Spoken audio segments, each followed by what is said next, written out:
ಈಗ CWC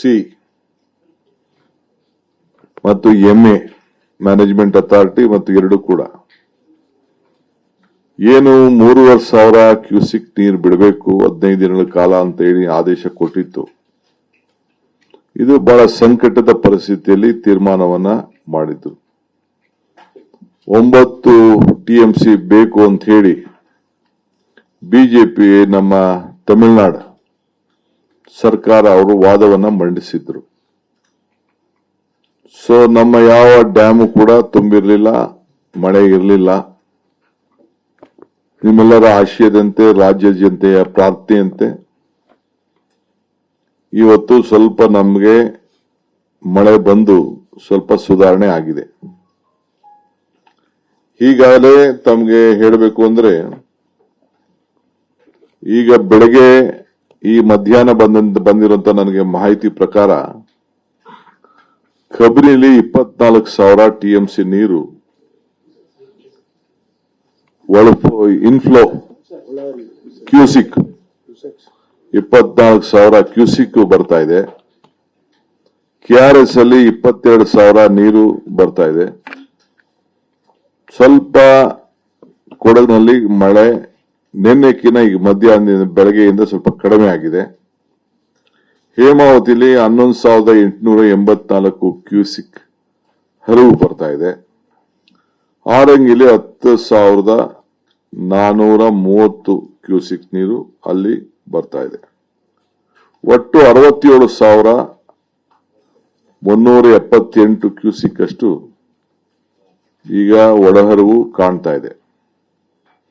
ಕುಡಿಯೋ ನೀರಿಗೆ ನಮಗೆ ಎಷ್ಟೇ ಕಷ್ಟ ಬಂದರೂ ಕೂಡ ನಾವು 40 TMC ಸ್ಟೋರ್ ಮಾಡಬೇಕು. 36 TMC ಕಂಪಲ್ಸರಿ ಬೇಕು. ಇನ್ನು 4 TMC ಅಷ್ಟು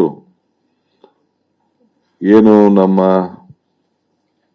ಡ್ರೈಗೆ ಮತ್ತೊಂದು ಸಂದರ್ಭದಲ್ಲಿ ಹವಕ್ಕೆ ಅದನ್ನು ನಾವು ಗಮನದಲ್ಲಿ ಇಟ್ಕೊಳ್ಬೇಕು. ಈಗ ನಮ್ಮೆಲ್ಲ ರಾಷ್ಟ್ರೀಯ ನಾಯಕರುಗಳು ಇಲ್ಲಿ ಬಂದಿದ್ದಂತ ಮಾಜಿ ಮುಖ್ಯಮಂತ್ರಿಗಳು ಮತ್ತು ಕೇಂದ್ರದ ಮಂತ್ರಿಗಳು ಅವರೆಲ್ಲ ವಿಭಿನ್ನವಾದಂತ ಅನೇಕ ಒಳ್ಳೊಳ್ಳೆ ಸಲಹೆಗಳನ್ನ ರಾಜ್ಯದ ಹಿತಕ್ಕೆ ಕೊಟ್ಟಿದ್ದಾರೆ. ಅವರೆಲ್ಲರೂ ಕೂಡ ಇವತ್ತು ಸರ್ಕಾರದ ಪರವಾಗಿ ಸಂಸತ್ ಸದಸ್ಯರಿರ್ಬೋದು, ವಿರೋಧ ಪಕ್ಷದ ನಾಯಕರುಗಳಿಗೆ ಬಸವರಾಜ ಬೊಮ್ಮಾಯಿ ಅವರು,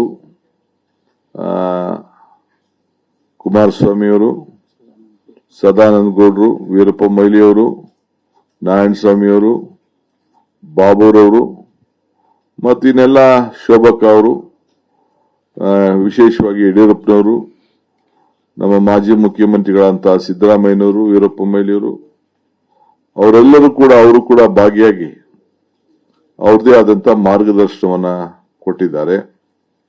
ನಮ್ಮ ಮಾಜಿ ನೀರಾವರಿ ಸಚಿವರುಗಳಂತ HK ಪಾಟೀಲ್ ಮತ್ತು ನಮ್ಮ MB ಪಾಟೀಲ್ ಅವರು ಕೂಡ ಅವರ ಅಭಿಪ್ರಾಯ ಕೂಡ ತಿಳಿಸಿದ್ದಾರೆ. ನಮ್ಮ ಲೀಗಲ್ ಅಡ್ವೊಕೇಟ್ ಜನರಲ್ ಕೂಡ ನಾನು ಇನ್ನ ದೊಡ್ಡ ಲೀಗಲ್ ಟೀಮ್ನೆಲ್ಲ ನಾನು ಆಹ್ವಾನಿಸಿದ್ದೆ. ಸೊ ಅವ್ರ ಪರವಾಗಿ ನಾನೇ ಕೆಲವು ವಿಚಾರವನ್ನ ಹಂಚಿದ್ದೇನೆ, ತಿಳಿಸಿದ್ದೇನೆ. ಡೆಲ್ಲಿ ಟೀಮ್ ಕೂಡ ಬಂದಿತ್ತು. ಅವರು ಕೂಡ ಕೆಲವು ನಮ್ಮ ವರ್ಚುವಲ್ ಅಲ್ಲೂ ಕೂಡ ಕೆಲವರೆಲ್ಲ ಈ ಸಭೆಯನ್ನ ಕಂಪ್ಲೀಟ್ ಅವರು ವೀಕ್ಷಣೆ ಕೂಡ ಮಾಡ್ತಾ ಇದ್ರು. ಸೊ ಅಡ್ವೊಕೇಟ್ ಜನರಲ್ ಕೂಡ ಈಗ ಏನು ಪರಿಸ್ಥಿತಿ ಇದೆ ಅನ್ನೋದನ್ನ ಅವರು ಕೂಡ ಮುಂದೆ ನಾವು ಏನ್ ತೀರ್ಮಾನವನ್ನ ಮಾಡಬೇಕಾಗ್ತದೆ ಅಂತ ಹೇಳಿ ಅವರು ತಿಳಿಸಿದ್ದಾರೆ.